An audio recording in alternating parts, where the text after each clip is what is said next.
दोस्तों नमस्कार, उम्मीद कर रहा हूँ आप सब लोग अच्छे होंगे। Circular motion and rotation chapter का आज हमारा 22nd एपिसोड है एंड लास्ट एपिसोड में हमने सिलेंड्रिकल कोऑर्डिनेट सिस्टम को कैसे इस्तेमाल में लेते हैं और उसकी हेल्प से कैसे एक्सेलेरेशन को कैलकुलेट करते हैं एंड देन फोर्सेस को कैसे लिखते हैं वो चीज़ को समझा। आज का जो एपिसोड है वो उसके क्वेश्चंस के ऊपर रहेगा। तो चलिए कुछ और क्वेश्चंस की प्रैक्टिस करते हैं। तो मैंने कुछ क्वेश्चंस सेलेक्ट किए हैं आपके लिए, उनको मैं ज़रा आपसे डिस्कस कर लेता हूं एंड सो दैट आपकी जो अंडरस्टैंडिंग है वो थोड़ी सी और बेहतर बने। तो चलिए ज़रा एक दो क्वेश्चन लेते हैं। मेरे पास एक क्वेश्चन है दोस्तों, और क्वेश्चन कुछ इस तरह का है कि आपके पास एक ऐसा सरफेस है और उस सरफेस पे एक यहाँ पे कोई ऐसे पेग लगा हुआ है, ठीक है, और ये कोई रोड है, इस रोड के अंदर ये लगा हुआ है।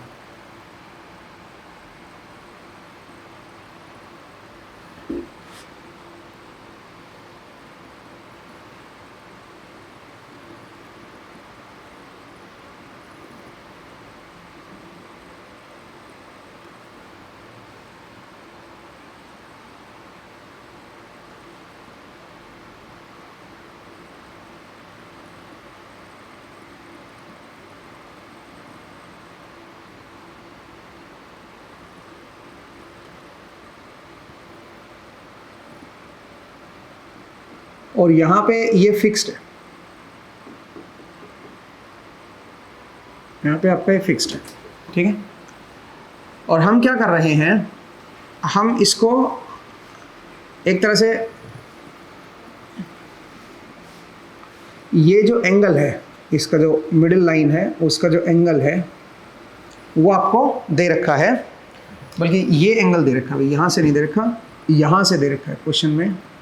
ये जो एंगल है ये थीटा है और थीटा जो है वेरी कर रहा है, ठीक है। तो ऑब्वियसली जब हम इसका रोड को इधर की तरफ रोटेट करेंगे तो ये पेग आगे की तरफ जाएगा, ठीक है। आपको ये देखा है कि थीटा जो है वो किस रेट से बदल रहा है, वो आपको गिवन है 0.5 रेडियन पर second and this is constant. 0.5 radian पर सेकेंड एंड कॉन्स्टेंट है भाई, ठीक है। आपको ये हाइट दे रखी है इसकी, ये जो हाइट है, दिस हाइट इज 0.4 मीटर। यहाँ पे ये पॉइंट है, ये इसको P बोल दो, पेग जो है P बोल दो, ठीक है। और 2 किलोग्राम का है भाई, 2 किलोग्राम का ये पेग बना हुआ है, ठीक है। तो क्वेश्चन क्या है सुनिए, determine the force that the arm exert on the peg at the instant. मतलब बेसिकली पेग इसको बोलते हैं, जो पॉइंट जो निकला हुआ ना बाहर, तो ये यहाँ पे जो सिलेंड्रिकल जो ये बना हुआ है, आप ये कह सकते हो ये 2 किलोग्राम का है। आपको क्या बताना है, आपको बताना है determine the force that arm exert on the peg at the instant when theta is equal to 60 degree. At theta equal to 60 degree कितना फोर्स इसके ऊपर एक्सर्ट कर रही होगी, जो आर्म है वो आपको बताना है। इस पेग के ऊपर कितना फोर्स आपको लगा रही होगी, ये आपको कैलकुलेट करना है, ठीक है। और ये सारी चीज़ जो है वर्टिकल उसमें है, मतलब वर्टिकल प्लेन में रखा हुआ है, तो यहाँ पे mg भी लगेगा। तो ज़रा देखिए दोस्तों, यहाँ से हम कैसे लिख सकते हैं। सबसे पहले हम यहाँ से r को मेजर करेंगे। ये जो है r, ये थीटा का फंक्शन देखते हैं कैसे बनेगी। तो अगर ये थीटा है तो ये बन जाएगा 90 माइनस थीटा, और इसको मैं r लिख देता हूँ। तो मैं लिख सकता हूं क्या, कोस थीटा, कोस 90 माइनस थीटा, माफ कीजिएगा, कोस 90 माइनस थीटा। ये जो एंगल है ये 90 माइनस थीटा हो जाएगा भाई। तो अगर मैं इसका कोसाइन लूंगा तो ये बनेगा base upon hypotenuse. Base is 0.4, hypotenuse is r। ये जो डिस्टेंस है इसको मैं r लिख लेता हूं, क्योंकि सबसे पहले मुझे r as a function of theta चाहिए। r मतलब जो चीज जो पार्टिकल मूव कर रहा है उसकी, जिसके अबाउट वो मूव कर रहा है, या कोई फोर्सिंग फैक्टर जो उसको मूव करा रहा है वो किसके अबाउट घूम रहा है, आप ये देख लिया करो। तो यहाँ से r कैसे वेरी कर रहा है, ठीक है। तो यहाँ से अगर आप देखोगे तो r की वैल्यू जो आएगी that will B 0.4 upon sine theta. आप इस तरह से लिख सकते हो, आप इसको 0.4 कोसिकेंट थीटा भी लिख सकते हो, ठीक है। एक ही बात है ना, ये साइन थीटा आ जाएगा, नीचे आ जाएगा। तो r की वैल्यू आ गई हमारे पास। अब जरा देखिए, अगर मैं r डॉट निकालूं तो क्या बनेगा, वो बनेगा 0.4 और साइन थीटा कोसिकेंट थीटा बन गया। कोसेकेंट थीटा का जो डेरिवेटिव होता है वो होता है minus cosec theta into cot theta, ठीक है जी, into cot theta and theta dot d theta by d t, ये बन जाएगा, ठीक है।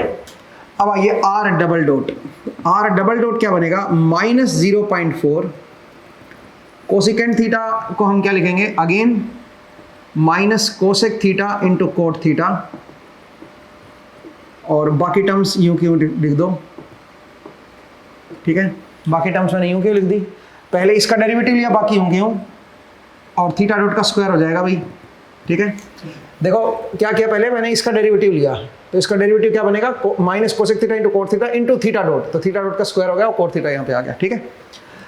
अच्छा फिर क्या करेंगे, माइनस 0.4 कोसेक थीटा मैं यूं का यूं लिख रहा हूं एंड कोट थीटा का डेरिवेटिव क्या बनेगा, कोट थीटा का डेरिवेटिव बनेगा माइनस कोसेक स्क्वायर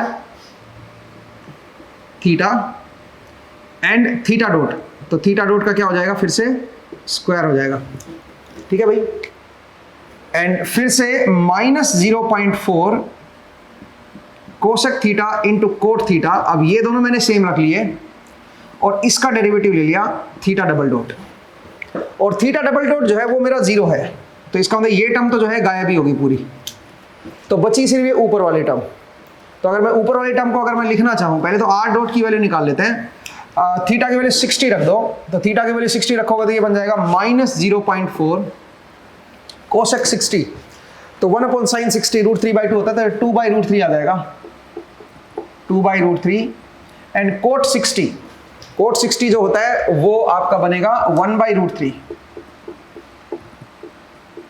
ठीक है जी, 1/√3 एंड थीटा डॉट की वैल्यू क्या देखी आपको 0.5, तो एक बार जरा देख लीजिए दोस्तों, तो इसकी वैल्यू जो निकल के आएगी, this comes out to be 3 तो नीचे आ गया, ऊपर पॉइंट ये 1 बन गया ना, तो माइनस 0.4/3, एक बार देखिए आर डॉट की वैल्यू मेरे पास क्या आई है, माइनस 0. मैं एक बार चेक कर लेता हूँ भाई इसकी वैल्यू क्या है, तो इसकी वैल्यू मैं जरा निकाल ही लेता हूँ, ठीक है, माइनस 0.4, क्योंकि मेरे पास जो आंसर है वो डेसिमल में दे रखा है, तो इसकी वैल्यू है माइनस 0.133, ठीक है, ये है भाई minus 0.133 and this is correct, I think बिल्कुल सही है। अब आइए आर डबल डॉट पे, तो आर डबल डॉट की वैल्यू अगर मैं निकालूं तो ये बनेगा माइनस 0.4, ये मेरे पास बाहर है, एंड माइनस ऑफ कोसेक 60, तो ये बन जाएगा 2/√3, कोसेक 60 क्या होता है 1/sin 60, sin 60 √3/2, तो 2 ऊपर चला गया, into coat 60 is 1/√3 into cot theta is again 1/√3 into theta dot square is 1/4, ठीक है, माइनस 0.4 इंटू 2/√3, देखो यहां पे क्या बनेगा, cosec 60 again 2/√3 into minus cosec square करना है, तो 4/3 बन गया, minus 4/3 into theta dot square, तो ये बन गया 1/4, ठीक है। तो दोस्तों अब इसको सोल्व करते हैं, जरा देखिए ये क्या बनेगा, ये प्लस बनेगा, ठीक है, R double dot is equal to plus बनेगा, कितना बनेगा 0.4 इंटू 2, तो 0.8 डिवाइड बाई ये 3 इंटू 4 12√3, तो 12√3 ये हो गया, और प्लस में ये बनेगा क्योंकि माइनस प्लस हो गया ना, प्लस 0.8 अपॉन 3√3, ये बन गया। तो अगर मैं इसकी वैल्यू कैलकुलेट करूं तो this comes out to be, जरा इसकी वैल्यू कैलकुलेट कर लेता हूं मैं, तो इसकी जो वैल्यू बन रही है जरा मैं कैलकुलेट कर लेता हूं, और ये वैल्यू है 0.192, एक बार आप भी कैलकुलेशन चेक कर लेना भाई, ठीक है। तो मेरे पास आर डॉट की वैल्यू आ गई एंड आर डबल डॉट की वैल्यू आ गई। अब क्या करें भाई, अब हम एक्सेलरेशन को लिख सकते हैं, यहाँ पे जो एक्सेलरेशन आएगी कॉलर की वो क्या बनेगी, क्योंकि कॉलर से ये जो डिस्टेंस है कैसे बदल रही है पता चल गया, एंड आपका आर डबल डॉट भी आ गया। तो एक्सेलरेशन ऑफ पेग पी, ये अगर मैं निकालना चाहूँ तो ये बनेगा are double dot minus are theta dot का square are cap plus 2r dot theta dot plus, मैंने कुछ गड़बड़ कर दी क्या, r theta double dot theta cap. मेरे हिसाब से तो ठीक है भाई, ठीक है, ये बनेगा। तो चलिए अब जरा इसमें ये जरा देखते हैं, ये तो खैर जीरो ही हो गया थीटा डबल डॉट की वैल्यू। अब अगर मैं एक्सेलरेशन ऑफ p निकालूं यहाँ पे, तो एक्सेलरेशन ऑफ p क्या बनेगी, r double dot. r double dot कितना है 0.192 माइनस r की वैल्यू, जब ये एंगल 60 डिग्री है तो ये एंगल भी 60 होगा, तो उस केस में r की वैल्यू निकाल लेते हैं। कैसे निकालोगे बताओ, यहां से अगर मैं देखूं तो sine 60 is equal to 0.4 upon r हो जाएगा भाई, परपेंडिकुलर अपॉन हाइपोटेन्यूज, और साइन 60 होता है √3/2 is equal to 0.4 upon r की वैल्यू यहां से निकल आएगी भाई, तो r इज इक्वल टू क्या आ जाएगा, ये आ जाएगा 0.8/√3, ठीक है। तो यहां से r की वैल्यू लिख देता हूं 0.8/√3। Theta square is 1/4, theta dot square है भाई, तो थीटा डॉट इज हाफ ना, तो ये हो जाएगा भाई, ये बन जाएगा r कैप प्लस बताइए 2r डॉट। r डॉट क्या कितना है बताइए, r डॉट हम ऑलरेडी निकाल चुके हैं माइनस 0.133, ठीक है, ये r डॉट आ गया। एंड थीटा डॉट की वैल्यू क्या आएगी बताइए, हाफ एंड थीटा कैप, ये बन गया भाई। तो अगर मैं इसको फर्दर सिंप्लीफाई करूं तो मैं इसकी वैल्यू जरा कैलकुलेट कर लेता हूं, थोड़ा कैलकुलेटर की यहाँ पे जरूरत पड़ेगी मुझे, क्योंकि वैल्यू जो है वो हमने रैंडम ले रखी हैं। 0.192 माइनस 0.8 डिवाइड बाई 4√3। कैलकुलेशन आप लोग एक बार सब लोग चेक करते रहना भाई। तो मेरे पास जो ये वैल्यू आई है, ये वैल्यू आई है प्लस 0.0765 r कैप, और ये जो वैल्यू आई है ये 2 से 2 कट गया मेरा, ठीक है, एंड ये बन गया माइनस 0.133 थीटा कैप। ये बन गया मेरे पास acceleration of point p point की एक्सेलरेशन आ गई इस पॉइंट की। अब जरा देखिए यहाँ पे दो एक्सेलरेशन हैं, कौन कौन सी, एक तो रेडियल डायरेक्शन में, रेडियली आउटवर्ड ये डायरेक्शन है, और थीटा कैप कौन सा है, जहाँ पे थीटा इंक्रीज हो रहा है, तो थीटा इधर इंक्रीज हो रहा है ना, तो ये जो होगा ये थीटा कैप होगा, ये r कैप होगा। तो इन दोनों डायरेक्शन में हमारे पास क्या आ गया, एक्सेलरेशन आ गई। अब मुझे क्या करना है, मुझे इसका फ्री बॉडी डायग्राम बनाना है, यहाँ पे फोर्सेस दिखाने हैं एंड कहानी सिंपल हो जाएगी। जरा देखिए भाई, तो चलिए इसका अगर मैं फ्री बॉडी डायग्राम बनाऊं दोस्तों, तो यहाँ पे ये कुछ इस तरह का है। तो एक तो इसका mg फोर्स है, इसके ऊपर ग्रेविटी की वजह से लग रहा है mg फोर्स, ठीक है। दूसरा इसके ऊपर जो रोड है वो किधर लगाएगी, ये 60 डिग्री एंगल है भाई, तो इसके परपेंडिकुलर फोर्स लगेगा। इसका मतलब ये F जो लगेगा ये थीटा कैप डायरेक्शन में लगेगा, एक F इधर लग रहा है, ठीक है। दूसरा इसके ऊपर एक नॉर्मल फोर्स भी लग रहा है, ठीक है, बिकॉज जो नीचे वाला प्लेटफॉर्म है वो इस पैक के ऊपर की तरफ फोर्स लगाएगा, नॉर्मल फोर्स, ठीक है। और तो मेरे ख्याल से कोई फोर्सेस नहीं लग रहे भाई, केवल यही फोर्सेस लग रहे हैं। और ये जो डायरेक्शन है, ये डायरेक्शन है मेरी r कैप, और ये जो डायरेक्शन है ये मेरी थीटा कैप डायरेक्शन है। तो अपने को दो कंपोनेंट में रिजोल्व करना पड़ेगा इन सारे फोर्सेस को, ठीक है। और ये एंगल 60 है तो ये एंगल आपका 30 हो जाएगा, और इधर भी ये एंगल जो है ये 30 हो जाएगा। सबसे पहले एक काम करते हैं, r कैप की तरफ देख लेते हैं। तो r कैप की तरफ लगेगा mg cos 30।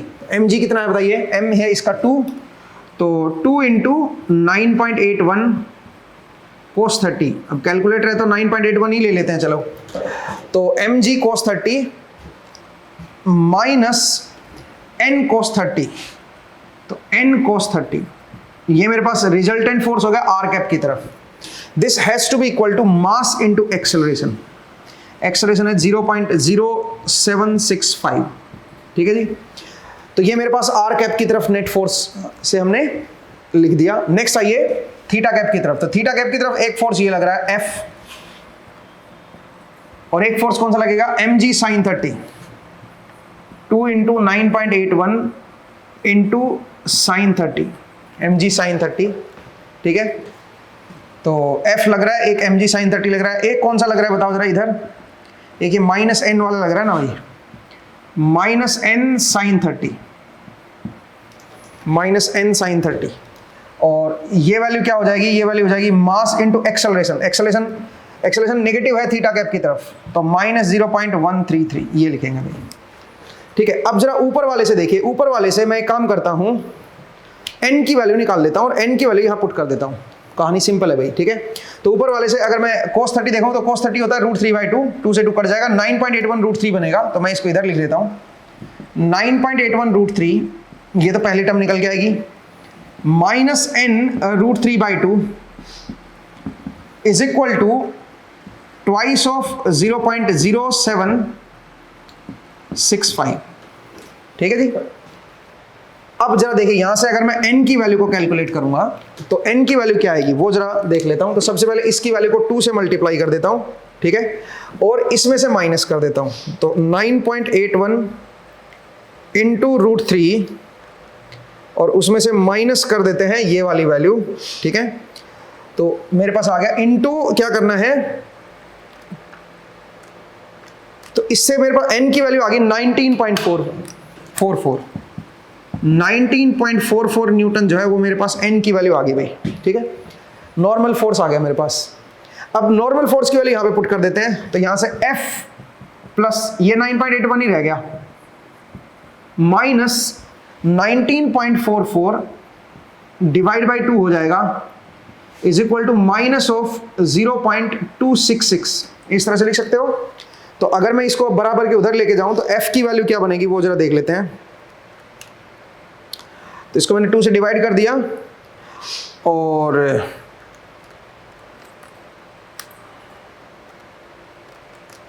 तो यहां से F जो आ रहा है वो मेरे पास नेगेटिव आ रहा है भाई। F comes out to be minus of 0.35, minus of 0.354 ये आ रहा है। मैं एक बार चेक कर लेता हूँ F की वैल्यू मैंने सही निकाली है क्या। तो F मेरे पास जो है वो माइनस 0.356 दे रखा आंसर, मेरे पास माइनस 0.354 आया, बिल्कुल सही निकाला है। तो आप जरा देखिए हमने कुछ नया नहीं किया। सबसे पहले हम क्या कर रहे हैं, सबसे पहले हम एक्सेलरेशन को कैलकुलेट कर रहे हैं। एक बार एक्सेलरेशन कैलकुलेट होगी उसके बाद फ्री बॉडी डायग्राम से फोर्सेस को दिखा दो और रेडियल डायरेक्शन और थीटा डायरेक्शन में नेट फोर्स को लिख दो। और न्यूटन सेकंड लॉ क्या कहता है, न्यूटन सेकंड लॉ कहता है कि F net must be equal to mass into acceleration. तो उससे आप जो है इसको सोल्व कर सकते हो भाई, आसान कहानी थी। चलिए एक और क्वेश्चन की तरफ बढ़ते हैं दोस्तों। नेक्स्ट क्वेश्चन जरा उसको देखिए। तो चलिए दोस्तों नेक्स्ट क्वेश्चन को थोड़ा सा डिफरेंट तरीके से करते हैं। मैं आपको एक एक्सपेरिमेंट दिखा रहा हूं और उसी एक्सपेरिमेंट को हम न्यूमेरिकल में कन्वर्ट करेंगे, ठीक है। न्यूमेरिकल का जो डेटा लेंगे वो हो सकता है एक्सपेरिमेंट से थोड़ा डिफरेंट हो, बट मोर और लेस जो बिहेवियर होगा वो बिल्कुल वैसा ही होगा, ठीक है। तो चलिए पहले एक एक्सपेरिमेंट देखते हैं और फिर उसी एक्सपेरिमेंट को हम क्वेश्चन की फॉर्म में सोल्व करेंगे, ठीक है। थोड़ा ये एक तरह से प्रैक्टिकल चीज़ों को कैसे हम रिलेट कर सकते हैं हमारी थ्योरी के साथ, उसको हमें समझने में हेल्प करेगा। तो चलिए एक बार एक्सपेरिमेंट देखते हैं और उसके बाद वापस बोर्ड पे आते हैं एंड उसको फिर सोल्व करने की कोशिश करते हैं। मिलते हैं एक्सपेरिमेंट सेटअप में। तो दोस्तों हमारे पास एक्सपेरिमेंट सेटअप रेडी है। सबसे पहले मैं आपको थोड़ा सा सेटअप समझा देता हूं और उसके बाद इस एक्सपेरिमेंट को परफॉर्म करते हैं। तो हमने यहाँ पे हमारे पास एक प्लेटफॉर्म है जो रोटेट कर सकता है और उसके ऊपर हमने एक ब्लॉक रखा है और इस ब्लॉक के साथ हमने एक स्ट्रिंग कनेक्ट की है। अब इस स्ट्रिंग को नीचे से हमने एक मोटर लगाई है जो नीचे से इसको खींचेगी। तो ये ब्लॉक क्या होगा, ये ब्लॉक आपका धीरे धीरे आगे चलेगा और साथ साथ ये जो प्लेटफॉर्म है ये रोटेट करेगा। तो एक तरह से इस ब्लॉक के पास दो मोशन होंगे, एक स्ट्रिंग इसको आगे की तरफ खींच रही होगी और ये रोटेट भी कर रहा होगा, ऐसे रोटेट कर रहा होगा, ठीक है। तो हमें इसका जो मोशन है वो हमें स्टडी करना है, जो कि आपने देखा भी था लेक्चर में। तो उसी चीज़ को अब जरा हम ऑब्जर्व करते हैं। तो मैं सबसे पहले इसको प्लेटफॉर्म को स्टार्ट कर देता हूँ, इसको रोटेट कराता हूँ और धीरे धीरे फिर हम नीचे वाली जो मोटर है उसको भी हम ऑन करेंगे सो दैट ये आगे की तरफ मूव करे। और इसकी हमें ट्रेजेक्ट्री देखनी है, किस तरह की ट्रेजेक्ट्री होगी और उसके बाद इसकी वेलोसिटी एंड एक्सेलरेशन के ऊपर थोड़ा सा कमेंट करना है, ठीक है। तो चलिए ज़रा इस एक्सपेरिमेंट को परफॉर्म करते हैं और ज़रा देखते हैं। तो सबसे पहले मैं ज़रा इसको ऑन कर देता हूँ। तो सबसे पहले मैं इसको ज़रा ऑन करता हूँ।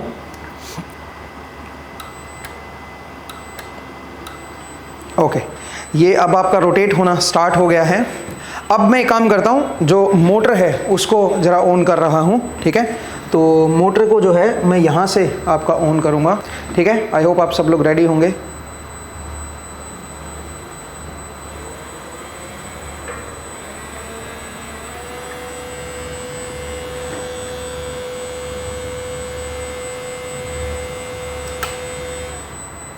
ओके, तो दोस्तों आपने इसके मोशन को देखा एंड अब हम टॉप व्यू कैमरे से इस ब्लॉक की जो ट्रेजेक्ट्री है उसको हम देखेंगे और उस ट्रेजेक्ट्री के अकॉर्डिंग हम इसकी वेलोसिटी एंड एक्सेलरेशन के बारे में कमेंट कर पाएंगे कि वेलोसिटी किधर होगी, एक्सेलरेशन क्या होगी, कौन कौन से फोर्सेस इसके ऊपर काम कर रहे होंगे, तो उनको देखेंगे।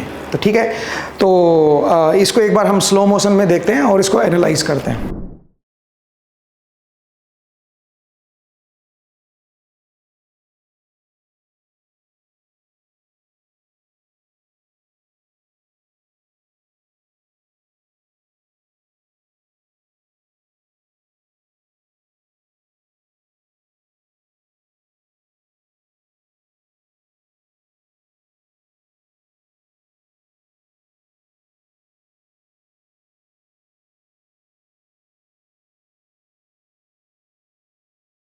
तो दोस्तों आपने एक्सपेरिमेंट देखा, अब चलिए उसी को एक क्वेश्चन की फॉर्म में जरा ढालते हैं और उसी को सॉल्व करके देखते हैं और देखते हैं कौन कौन से फोर्सेस उसके ऊपर एक्ट कर रहे हैं और कैसे हम उसको सॉल्व कर सकते हैं। जरा देखिए, मैं एक क्वेश्चन की फॉर्म में इसको बना रहा हूँ। तो मेरे पास एक डिस्क है, हॉरिजॉन्टल प्लेन में रखी हुई है। आप ये कह सकते हो कि डिस्क नुमा सरफेस है मेरे पास, ठीक है, और वो घूम रहा है। तो मैं इसको टॉप व्यू दिखा रहा हूँ। तो टॉप व्यू में कुछ इस तरह का है। ये मान लीजिए मेरे पास टॉप व्यू है और यहां पे कोई ब्लॉक रखा हुआ है और ब्लॉक का मैं मास ले लेता हूं, मे बी 1 किलोग्राम का ब्लॉक का मास ले लेता हूं, ठीक है। और मैं क्या कर रहा हूं, मैं इस यहां से ये जो थ्रेड गया हुआ है ये इसके अंदर से पास हो रहा है और इसको इसके नीचे से मैं खींच रहा हूं इसको कांस्टेंट वेलोसिटी से। असल में इस तरह का था ना, अगर आप इसका टॉप व्यू देखोगे तो इस तरह का था। यहाँ पे एक होल था, यहाँ पे मेरा ब्लॉक रखा हुआ था किसी इंस्टेंट पे, यहाँ पे हमने पुली लगा रखी थी, पुली के थ्रू ये नीचे गया हुआ था और यहाँ पे एक मोटर लगी हुई थी जो इसको कांस्टेंट वेलोसिटी से खींच रही है। तो मैं मान के चल रहा हूँ कि ये 0.2 मीटर पर सेकेंड से इसको खींच रही है। ऐसे ले लेता हूँ रैंडम नंबर, ठीक है। ये है 1 किलोग्राम का ब्लॉक, ये भी मैंने रैंडम लिया है, हालांकि जो आपने ब्लॉक देखा वो 1 किलोग्राम का नहीं था, ठीक है। 1 किलोग्राम का ब्लॉक है और जो इनिशियल जो डिस्टेंस है वो मान लीजिए 0.5 मीटर है। आर की वैल्यू इनिशियली 0.5 मीटर है, धीरे धीरे आर जो है कम होता जाएगा, ठीक है। और मैंने इसको मान लीजिए एक कांस्टेंट एंगुलर वेलोसिटी से रोटेट कर रहा हूं, या थीटा डॉट बोल दो इसको, और वो है मान लीजिए मे बी 10 रेडियन पर सेकेंड, ठीक है, या 10 रेडियन पर सेकेंड मतलब इसको कुछ 5 रेडियन पर सेकेंड ले लो, थोड़ा छोटा लेते हैं, ठीक है। ऐसे मैंने रैंडम क्वेश्चन बना दिया। अभी मुझे क्या बताना है, मुझे आपको मतलब आपको मुझे बताना है कि भाई एक तो इसमें टेंशन कितनी आएगी स्ट्रिंग के अंदर, ये जरा निकाल लेते हैं। दूसरा हम इसके ऊपर देखते हैं कि कौन कौन से फोर्सेस एक्ट कर रहे हैं और कौन कौन सी एक्सेलरेशन आएगी, वो सब चीजें हम जो है उसको देखेंगे। तो आपने एक्सपेरिमेंट में देखा कि इसका जो मोशन था वो मोशन ऐसे स्पाइरल बन रहा था, वो नजदीक आते जा रहा था, ठीक है। अगर मैं इसको 1 मिनट के लिए हटा दूं इसकी डायरेक्शन को, तो ऐसे स्पाइरल बनते हुए जा रहा था और धीरे धीरे ये सेंटर में ऐसे चला जाएगा, ठीक है। इस तरह से इसका मूवमेंट हो रहा था। अब जरा देखिए इसका मतलब आर जो है वो कम होता जा रहा है और किस रेट से कम हो रहा है आर वो अपने को पता है। R dot is equal to 0.2, ये आपको दे रखा है। थीटा डॉट भी दे रखा है और ये दे रखा है कि ये कांस्टेंट है और आर डॉट भी मेरा कांस्टेंट है भाई। तो आर डबल डॉट जो है वो 0 हो जाएगा क्योंकि कांस्टेंट वेलोसिटी से इसको खींच रहे हो आप, तो आर डबल डॉट मेरा 0 हो जाएगा। दूसरा यहाँ पे थीटा डबल डॉट भी मेरा क्या हो जाएगा, 0 हो जाएगा। तो अपने को आर डॉट पता है, अपने को थीटा डॉट पता है। अब चलिए अगर मैं इसकी एक्सेलरेशन कैलकुलेट करूं तो एक्सेलरेशन जो आएगी उसमें क्या बनेगा, are double dot minus are theta dot का स्क्वायर आर कैप प्लस बताइए 2r dot theta dot plus R theta double dot theta cap, यही बनेगा भाई एक्सेलरेशन। अब जरा देखो ये खत्म हो गया और थीटा डबल डॉट ये भी खत्म हो गया। तो बताओ एक्सेलरेशन के दो कंपोनेंट आएंगे, माइनस ऑफ आर। तो आर जो है वो टाइम के साथ बदलता रहेगा, फिलहाल खैर आर ही लिख लेता हूं मैं। R theta dot square, theta dot कितना बताओ, थीटा डॉट है मेरे पास 5, तो 5 का स्क्वायर करोगे तो 25 R cap plus Coriolis part 2r dot, R dot है 0.2 एंड थीटा डॉट कितना बताइए, थीटा डॉट है मेरे पास 5 थीटा कैप, ठीक है। ये मेरे पास क्या आएगी, इस ब्लॉक की एक्सेलरेशन आ जाएगी। तो अगर मैं इसको फर्दर सिंप्लीफाई करूं, यहाँ पे आर डॉट की, ओके ठीक है, यहाँ पे जो एक्सेलरेशन आएगा वो कितना आएगा बताओ जरा, -25 आर कैप, ध्यान रखना है आर बदलते जा रहा है भाई, प्लस ये आपका कितना हो जाएगा, 2 ही बन जाएगा ना, 2 थीटा कैप ये आएगा, ये मेरे पास एक्सेलरेशन आएगी। तो अगर ध्यान से देखें तो थीटा कैप डायरेक्शन में इसके पास एक कांस्टेंट एक्सेलरेशन है। यहां पे अगर आप थीटा कैप देखोगे तो आर जो है रेडियली आउटवर्ड, ये आर कैप डायरेक्शन आएगी, ध्यान दीजिएगा, इस पर्टिकुलर इंस्टेंट पे अगर मैं देखना चाहूं तो ये आर कैप डायरेक्शन आएगी, और थीटा कैप किधर आएगा, थीटा कैप आपका इस तरफ आएगा, थीटा कैप आपका इस तरफ आएगा।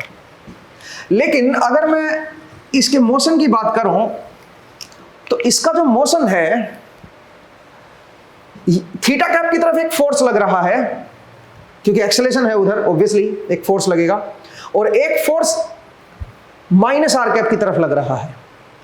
अगर मुझे स्ट्रिंग के टेंशन की बात करनी होती तो मैं टेंशन को इधर की तरफ दिखाता, इसका मतलब माइनस आर कैप की तरफ जो होता है वो टेंशन काम कर रही होती। अब आप बोलोगे सर ये टेंजेंशियल फोर्स ये कौन सा फोर्स है, क्योंकि भाई एक्सेलरेशन दो तरफ आई है ना, एक आर कैप की तरफ आई है और एक आपकी थीटा कैप की तरफ आई है, तो इसका मतलब जब एक्सेलरेशन दो तरफ है तो फोर्सेस भी दो तरफ होंगे, बिल्कुल सही बात है भाई। ये फोर्स जो है ये मेरा कांस्टेंट एक्सेलरेशन, तो कांस्टेंट फोर्स होना चाहिए, तो इधर टेंजेंशियल डायरेक्शन में कौन सा फोर्स लगेगा इसके ऊपर। अच्छा जरूरी नहीं है, यहां पे देखो आप, यहां पे भी देखोगे ना तो यहां पे भी दो फोर्स होंगे, एक आपका अंदर की तरफ होगा और एक आपका टेंजेंशियल डायरेक्शन में होगा, ठीक है। और टेंजेंशियल डायरेक्शन वाला फोर्स ऑलवेज क्या रह रहा है, इस पे कांस्टेंट रह रहा है भाई, मास इंटू एक्सेलरेशन करोगे तो जरा देखो, तो आप बोलोगे सर टेंजेंशियल डायरेक्शन में कौन सा फोर्स है, टेंजेंशियल डायरेक्शन में इसके ऊपर फ्रिक्शन फोर्स है दोस्तों, इसके ऊपर फ्रिक्शन फोर्स है टेंजेंशियल डायरेक्शन में, ठीक है। और फ्रिक्शन फोर्स मेरा कांस्टेंट है, ये भी इंटरेस्टिंग है भाई, ठीक है। तो अगर मैं यहां पे फोर्सेस की बात करूं कि इस ब्लॉक के ऊपर कौन कौन से फोर्स लग रहे हैं, तो आप देखिए कौन कौन से फोर्स लग रहे होंगे। डिस्क घूम रही है तो उसके साथ साथ ये ब्लॉक भी घूम रहा है, इसका मतलब एक तो इसके ऊपर फ्रिक्शन लग रहा होगा, सिंपल सी बात है, और एक इसके ऊपर टेंशन लग रही होगी, और तो कोई फोर्स मुझे नजर ही नहीं आ रहे भाई, ठीक है। अगर मैं एक इनर्शियल रेफरेंस फ्रेम से देखूं तो मुझे क्या नजर आ रहा है, एक तो आपका टेंशन नजर आ रही है अंदर की तरफ, और एक आपका ये टेंजेंशियल फोर्स नजर आ रहा है भाई, जो फ्रिक्शन है वो मुझे पता चल रहा है कि वो लग रहा होगा क्योंकि डिस्क के ऊपर ही ब्लॉक भी मूव कर रहा है। तो अगर मैं इस ब्लॉक का फ्री बॉडी डायग्राम बनाऊं किसी भी इंस्टेंट पे, चाहे इस पे बनाओ चाहे इस इंस्टेंट पे बनाओ, किसी भी इंस्टेंट पे बनाओ, तो अगर मैं इस ब्लॉक का फ्री बॉडी डायग्राम बनाऊं दोस्तों, तो एक तो इसके ऊपर क्या लग रही होगी, टेंशन, और एक इसके ऊपर लग रहा होगा फ्रिक्शन फोर्स, ठीक बात है। तो अब आप बताइए, अगर मैं ये बोलूं कि भाई टेंशन की क्या वैल्यू है, तो टेंशन तो नेगेटिव रेडियल डायरेक्शन में लग रही है भाई, तो tension must be equal to m into a R हो जाएगी, और फ्रिक्शन फोर्स जो हो जाएगा वो हो जाएगा m इंटू ए थीटा, सही है भाई। इस तरह से आप फ्रिक्शन फोर्स को भी निकाल सकते हो। तो यहां से फ्रिक्शन फोर्स जो आएगा that will be equal to mass कितना है 1 किलोग्राम इंटू ए थीटा कितना है 2, तो इसका मतलब 2 न्यूटन का फोर्स मेरे पास जो है वो आपका टेंजेंशियल डायरेक्शन में लगेगा, थीटा कैप डायरेक्शन में। और टेंशन क्या आएगी, टेंशन आएगी m इंटू ए आर, तो ए आर की वैल्यू, टेंशन भी मेरी नेगेटिव रेडियल डायरेक्शन में है और ए आर भी मेरा नेगेटिव रेडियल में है, तो नेगेटिव साइन को तो ड्रॉप कर दो भाई, m की वैल्यू 1 किलोग्राम है और ए आर है -25 आर। इसका मतलब ये जो टेंशन है ये टाइम के साथ बदलेगी, ये जो टेंशन है ये मेरी टाइम के साथ चेंज होती जाएगी दोस्तों। अब जरा देखिए तो इसकी वैल्यू क्या बनेगी टेंशन की, t must be equal to -25, r जो है वो मेरा चेंज हो रहा है टाइम के साथ, पहले कितना था इनिशियली 0.5, और धीरे धीरे ये r जो है रिड्यूस होता जा रहा है 0.2 मीटर पर सेकंड से, तो -0.2t, ये मेरी जो है टेंशन की वैल्यू आएगी दोस्तों, ये मेरी टेंशन की वैल्यू आएगी। और यहाँ पे माइनस मत लिखिए भाई, माइनस क्यों लिख दिया मैंने, माइनस हट जाएगा भाई, ठीक है।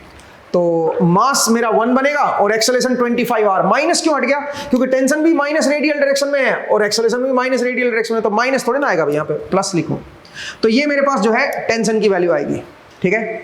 तो आप देख सकते हो कि टेंशन जो है वो क्या बनेगी मेरे पास। आई होप आपको समझ आया कि टेंशन हम कैसे कैलकुलेट करेंगे। तो यही चीज आपने एक्सपेरिमेंट के थ्रू समझी थी, देखी थी, और यही चीज हम जो है इसको देख सकते हैं। तो इसका मतलब जितना ये नजदीक जाता जाएगा उतना इसमें जो टेंशन जो आएगी वो आपकी कम होती चली जाएगी। अब आप बोलोगे सर ये कैसे वेरीफाई करें कि टेंशन मेरी कम होती जा रही है। इसको वेरीफाई करने के लिए आप क्या कर सकते हो, आप जो है यहां पे एक थ्रेड लगा सकते हो, इलास्टिक थ्रेड, और उस इलास्टिक थ्रेड से भी चीजों को देख सकते हो कि भाई कितना मतलब आपका जो इलास्टिक थ्रेड है वो कितना इलोंगेट हो रहा है, कितना धीरे धीरे अंदर जाता जाएगा, तो इसकी जो इलोंगेशन है वो कम होती चली जाएगी। ठीक है, तो ये इलास्टिक थ्रेड से आप इसको ऑब्जर्व कर सकते हो। आप बोलोगे सर ऑब्जर्व करके दिखाओ, तो वो हम कर सकते हैं, लेकिन यहाँ पे हमने एक चीज और मिस कर दी है, सही बताऊं तो। आप बोलोगे कि सर ये अंदर जा रहा है, तो अंदर जा रहा है तो इसका मतलब एक फ्रिक्शन फोर्स और होना चाहिए। सही बात है, एक फ्रिक्शन फोर्स और होना चाहिए, जो कि हमने यहाँ पे नेग्लेक्ट कर दिया। कौन सा फ्रिक्शन फोर्स नेग्लेक्ट कर दिया बताओ? ये इसके अंदर की तरफ शिफ्ट हो रहा है, तो इसका मतलब है इस ब्लॉक के ऊपर एक फ्रिक्शन फोर्स इधर भी लगेगा भाई, एक फ्रिक्शन F1 जो है वो आपका इधर भी लगेगा। ठीक है, F1 फ्रिक्शन फोर्स आपका उल्टा भी लगेगा। क्यों? क्योंकि ब्लॉक जो है कांटेक्ट को ब्रेक कर रहा है, ब्लॉक आगे जा रहा है, तो फ्रिक्शन फोर्स इस ब्लॉक को पीछे की तरफ धकेलने की कोशिश करेगा। तो इसका मतलब है जो टेंशन निकल के आएगी, उस टेंशन के अंदर ये फ्रिक्शन फोर्स भी आपका इंक्लूड होगा। मतलब यहाँ पे जो रिलेशन मुझे लिखनी चाहिए वो ये सही नहीं लिखी मैंने, उसको थोड़ा सा मॉडिफाई कीजिए। क्या लिखना चाहिए मुझे यहाँ पे मुझे लिखना चाहिए T माइनस F। ठीक है, तो T की वैल्यू थोड़ी इससे ज्यादा ही आएगी भाई, ये काइनेटिक फ्रिक्शन आएगा भाई। T माइनस F1 करो भाई, ये काइनेटिक फ्रिक्शन वाली टर्म आएगी। तो ये इस तरह, लेकिन तब भी अगर आप ध्यान से देखें तो T की वैल्यू जो है वो टाइम के साथ क्या होती जाएगी, कम होती चली जाएगी। इसका मतलब अगर मैं इलोंगेशन देखूं उस थ्रेड के अंदर, वो इलोंगेशन मेरा कम होता चला जाएगा। ठीक है, मुझे उम्मीद है आपको ये कहानी जो है समझ आई इस एक्सपेरिमेंट को देख के, और इससे हमने जो क्वेश्चन किया है ये आपको थोड़ा सा बेहतर समझ आया। सोचिए अगर फ्रिक्शन ना होता तो फिर कैसे जस्टिफाई करते इसको? सच बताऊं तो अगर फ्रिक्शन ना होता तो ये टर्म आती ही नहीं। क्यों? अगर यहां पे फ्रिक्शन नहीं होता इस सरफेस पे, तो ये स्पाइरल घूमती ही नहीं, क्योंकि इसको आगे ले जाने वाला कोई कंपोनेंट होता ही नहीं। इसका मतलब थीटा डॉट की वैल्यू 0 हो जाती इस डिस्क के लिए, इस ब्लॉक के लिए। डिस्क के लिए जरूर आती, बट ब्लॉक के लिए क्या हो जाती? ब्लॉक के लिए वो 0 हो जाती। पॉइंट को समझिए, मैं ये मान के चल रहा हूं यहां पे कि जो थीटा कैप इस डिस्क का है ना, वही ब्लॉक का भी है, ये मैं मान के चल रहा हूं। इसका मतलब ये हुआ कि जितना एंगुलर वेलोसिटी से ये रोटेट कर रही है डिस्क, उसी एंगुलर वेलोसिटी से ये ब्लॉक भी रोटेट कर रहा है, बिकॉज ऑफ फ्रिक्शन। अगर फ्रिक्शन ना होता तो डिस्क के पास जरूर ये होती, बट ब्लॉक के पास ये टर्म ना होती है, थीटा डॉट वाली टर्म जो है ब्लॉक के पास ना होती, तो ये वाली टर्म 0 हो जाती, ये वाला फोर्स आता ही नहीं।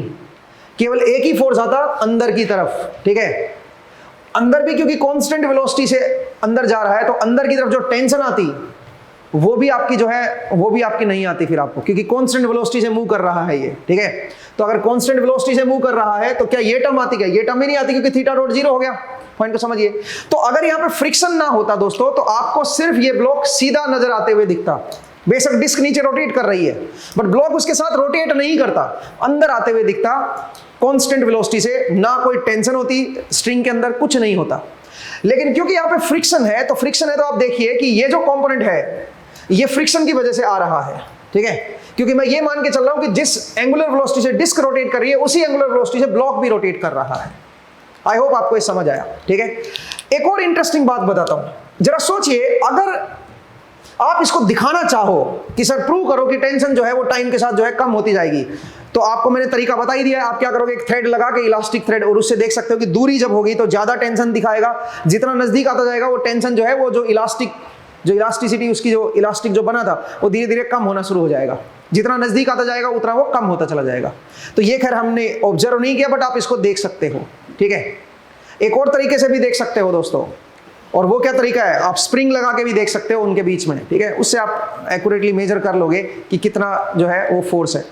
या हम एक काम करते हैं, इसको फिर से परफॉर्म करके देखते हैं, और इस बार हम क्या करेंगे, इस बार हम एक जो जिससे हम टेंशन को मेजर कर सकें, ऐसा कुछ मैकेनिज्म बनाते हैं और उससे हम इसको दिखाते हैं। तो इस बार जो ब्लॉक है वो भी थोड़ा सा दूसरा हम लेंगे, सो दैट आपको जो है हम इसको बेहतर तरीके से समझा सकें। तो चलिए इसके फिर से सेकंड पार्ट में मिलते हैं, जिसमें हम इसकी टेंशन को भी मेजर करते हुए चलेंगे, देखते हैं कि ये सही आ रहा है या नहीं आ रहा। ठीक है, तो चलिए मिलते हैं एक्सपेरिमेंट सेटअप में अगेन, एंड फिर से इसको परफॉर्म करके देखते हैं। तो चलिए दोस्तों, एक्सपेरिमेंट सेटअप में हम लोग रेडी हैं। तो सबसे पहले मैं आपको सेटअप समझा देता हूं कि किस तरह का सेटअप है।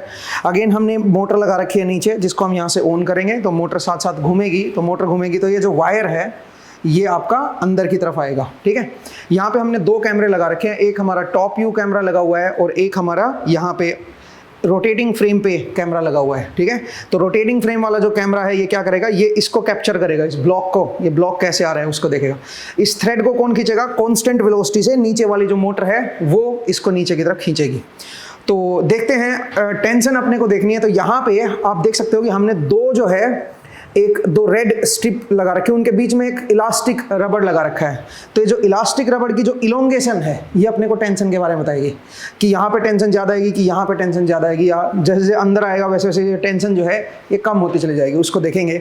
और ये भी देखेंगे कि जो अंदर आ रहा है वो कौन सा पाथ है, मतलब क्या वो स्ट्रेट लाइन से अंदर आ रहा है क्या, तो वो कौन कैप्चर करेगा, वो ये वाला कैमरा कैप्चर करेगा, ठीक है। तो चलिए अब जरा इसको परफॉर्म करते हैं और इसको जरा वेरीफाई करके देखते हैं जो हमने बोर्ड पे पढ़ा क्या वो इसके साथ सही से वेरीफाई हो रहा है या नहीं हो रहा है, ठीक है। तो चलिए दोस्तों अब इसको जरा स्टार्ट करके देखते हैं और इसको जरा ऑन करते हैं। तो सबसे पहले मैं क्या कर रहा हूँ, मैं इसको एक कांस्टेंट एंगुलर वेलोसिटी प्रोवाइड कर देता हूँ, ठीक है, सो दैट ये रोटेट करना स्टार्ट हो जाए। और उसके बाद हम इस थ्रेड को जो है कांस्टेंट वेलोसिटी से नीचे की तरफ खींचना स्टार्ट करेंगे, अंदर की तरफ जाएगा। आप बस इसको ध्यान दीजिएगा, जब ये कांस्टेंट ओमेगा पे आ जाएगा तब ये थोड़ा इलोंगेट हो जाएगा, यहाँ तक आ जाएगा, ठीक है। तो ये अभी फिलहाल इतना है, ये थोड़ा लंबा हो जाएगा, इलोंगेट हो जाएगा। और उसके बाद हम क्या करने वाले हैं, उसके बाद हम अंदर जैसे जैसे जाएगा वैसे वैसे इसकी लेंथ को ऑब्जर्व करेंगे, क्योंकि इसकी लेंथ जो है कितना इलोंगेट हो रखा है वो इसकी टेंशन को बताएगा, ठीक है। इस तरह से हम इसको ऑब्जर्व कर सकते हैं। तो चलिए दोस्तों मैं सबसे पहले इसको जरा स्टार्ट करता हूँ और इसको रोटेट कर रहा हूँ। तो ये अब मेरा रोटेट होना स्टार्ट हो गया। धीरे धीरे मैं इसको एक कांस्टेंट एंगुलर वेलोसिटी पे लाके इसको छोड़ देता हूँ, ठीक है। एक बार इसको मैं जरा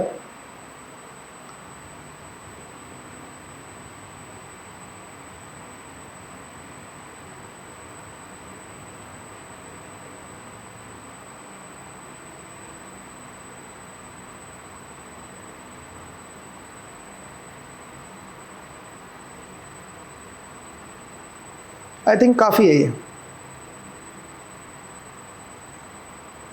ऑलमोस्ट ये बिल्कुल आउटर उस पे है। तो कांस्टेंट ओमेगा से अभी ये घूम रहा है दोस्तों, ठीक है।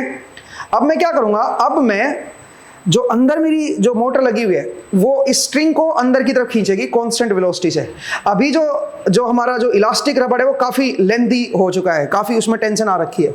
तो अब जरा मैं इसको ऑन कर रहा हूँ नीचे से, तो अब ये शुरू हो गया दोस्तों। अब ये अंदर जा रही है धीरे धीरे, और आप देख सकते हो कि धीरे धीरे अंदर जाने की वजह से ये जो हमारा जो ब्लॉक था ये थोड़ा टिल्ट हो गया, इसमें थोड़ा सा रोटेशन आ गया, बट कोई बात नहीं, हमारा एक्सपेरिमेंट इससे हो जाएगा, ठीक है। तो आप देख सकते हो कि जितना ये अंदर गया है उतना जो स्ट्रिंग की लेंथ है वो आपकी थोड़ी छोटी होना शुरू हो गई है, ठीक है। आई होप आपको ये समझ आया। चलिए अब इसको जरा मैं रोक देता हूं। ओके, तो दोस्तों हमने देखा, अब इसको जरा ऑब्जर्व करते हैं, अब इसको स्लो मोशन में ऑब्जर्व करते हैं, इसको देखते हैं कि भाई कैसे जैसे अंदर आ रहा था वैसे वैसे इसकी जो इलास्टिक रबड़ थी उसकी जो लेंथ थी वो कैसे कम हुई है, ठीक है। उसको जरा अब हम समझने की कोशिश करेंगे। तो दोस्तों आपने एक्सपेरिमेंट देखा, अब चलिए इसकी कुछ ऑब्जर्वेशन है उनको हम डिस्कस कर लेते हैं। सबसे पहले तो आपने जब आपका जो ब्लॉक है वो एक कांस्टेंट ओमेगा से रोटेट कर रहा था फुल स्पीड पे, जब हम इसको लेके आए हैं, आप उस इंस्टेंट पे इसको जरा देखें जब वो फुल स्पीड पे आ रखा है। उस टाइम अगर आप ध्यान से देखो तो जो हमने टॉप व्यू कैमरा इस्तेमाल किया है उस टॉप व्यू से आप देख सकते हो कि जो ब्लॉक से जो स्ट्रिंग कनेक्ट है उस स्ट्रिंग का जो आउटर वाला हिस्सा है उसको आप प्रॉपर्ली देख नहीं पा रहे हो, वो ब्लर हो रखा है। जबकि उस स्ट्रिंग का जो इनर हिस्सा है, जो उसके सेंटर के नजदीक वाला हिस्सा है, वहां पे आप उसको क्लियरली देख पा रहे हो। ऐसा क्यों हो रहा है? इसके पीछे का कारण है दोस्तों कि ओमेगा क्योंकि कांस्टेंट है, जब आप आउटर हिस्से की तरफ जाते हो तो आपकी रेडियस बढ़ती चली जाती है, और रेडियस बढ़ती चली जाती है तो आपकी जो टेंजेंशियल स्पीड है दैट इज आर ओमेगा, वो आपका इंक्रीज हो जाएगी। और वो इंक्रीज होने की वजह से दिक्कत ये आती है कि कैमरा उसको प्रॉपर उसकी फ्रेम्स में उसको कैप्चर नहीं कर पाता। जबकि जो इनर वाला हिस्सा जो है, इनर वाले हिस्से में अगर आप ध्यान से देखें तो आर की वैल्यू कम है। आर की वैल्यू कम होने से जो टेंजेंशियल स्पीड होगी स्ट्रिंग की वो आपकी कम होगी। कम होने की वजह से आपका जो कैमरा है वो उसको इजीली उसकी फ्रेम्स जो है उनको कैप्चर कर पाएंगी और आपको एक तस्वीर दिखा देंगे, ठीक है। तो इसका कारण जो है वो सिंपल इस तरह से आप एक्सप्लेन कर सकते हो। दूसरा, आपने यहाँ पे एक और ऑब्जर्वेशन देखी होगी, जब हमने मोटर को स्टार्ट किया तो मोटर को स्टार्ट कर रहे थे तो ब्लॉक जो है वो अंदर आ रहा था सेंटर की तरफ, लेकिन वो टेंजेंशियली मूव नहीं कर रहा है। तो उसकी फीड आप यहाँ पे देख पा रहे होंगे कि जो हमने कैमरा जो फिक्स किया है रोटेटिंग फ्रेम के ऊपर, डिस्क के ऊपर जो कैमरा फ्रेम किया है, कैमरा फिक्स किया है, उससे आप उसको ऑब्जर्व कर सकते हो कि कैसे ब्लॉक जो है वो लीनियरली अंदर आ रहा है। इसका मतलब अगर आप डिस्क के फ्रेम से देखते हो तो ब्लॉक बिल्कुल स्ट्रेट लाइन में मूव कर रहा है टुवर्ड्स द सेंटर, लेकिन वहीं पे जब आप टॉप व्यू देखते हो तो टॉप व्यू में आपको कुछ रेडियस कम होते हुए नजर आएगी। ठीक है, मतलब एक तरह से आप ये कह सकते हो कि कुछ हेलिकल आपको ऐसा कुछ नजर आएगा कि धीरे धीरे आपकी रेडियस जो है वो कम होती जा रही है। ठीक है, चलिए अब हमने एक और चीज हमने यहाँ पे ऑब्जर्व की, हमने स्ट्रिंग की लेंथ को देखा, हमने टेंशन को ऑब्जर्व किया, और टेंशन को ऑब्जर्व करने के लिए हमने एक रबड़ की स्ट्रिंग लगा रखी थी। ठीक है, तो उस जो इलास्टिक स्ट्रिंग है उसकी लेंथ को हमने ऑब्जर्व किया। तो सबसे पहले हम क्या कर रहे हैं, आप यहाँ पे देख सकते हैं कि हमारा जो ब्लॉक है वो फुल स्पीड पे, आपका एक तरह से डिस्क जो है वो फुल स्पीड पे रोटेट कर रही है और ब्लॉक जो है बिल्कुल आउटर मोस्ट एज पे है। तो हमने वहां पे लेंथ को ऑब्जर्व किया है, हमारे पास कुछ लेंथ आ गई है और उसको हमने ब्लू स्ट्रिप से दिखाया है, आप देख भी पा रहे होंगे। अब एक काम करते हैं, अब इसको कुछ अगले इंस्टेंट पे देखते हैं। आफ्टर फ्यू रोटेशन फिर से हमने उस लेंथ को देखा है, और जब हमने उस लेंथ को मेजर किया तो वो भी अब आप अपनी स्क्रीन पे देख पा रहे होंगे, उस लेंथ को भी हमने देखा है। और फिर से जब वो अंदर आया है फर्दर उसको हमने एक और बार फिर से हमने उसकी स्ट्रिप को देखा है, उसकी लेंथ को देखा है, जो इलास्टिक स्ट्रिंग है उसकी लेंथ को देखा है। अब आप यहाँ पे जब इन सारी लेंथ्स को कंपेयर करोगे तो आप देख पा रहे हो, जब हम इनको एक साथ रख रहे हैं इन स्ट्रिंग्स की लेंथ्स को, जो इलास्टिक स्ट्रिंग है उसकी लेंथ को, तो पहले इंस्टेंट पे जो हमने लेंथ देखी थी वो सबसे बड़ी थी, फिर छोटी हो गई, फिर उससे छोटी हो गई, छोटी होती जा रही है लेंथ आपकी, छोटी होती जा रही है। इसका क्या मतलब है? इसका मतलब यह है कि टेंशन जैसे जैसे अंदर जा रहा है उसकी जो टेंशन है वो कम होती जा रही है, और यही चीज हमने क्वेश्चन में भी देखी थी। आई होप आपको इस एक्सपेरिमेंट से इस कंसेप्ट की अंडरस्टैंडिंग बनी होगी, और आई होप आपने एक्सपेरिमेंट को एंजॉय भी किया और कुछ सीखने को भी मिला। तो आज का जो एपिसोड है दोस्तों, इसमें हम इतना ही करेंगे। अगले एपिसोड में फिर से आपसे मुलाकात होगी।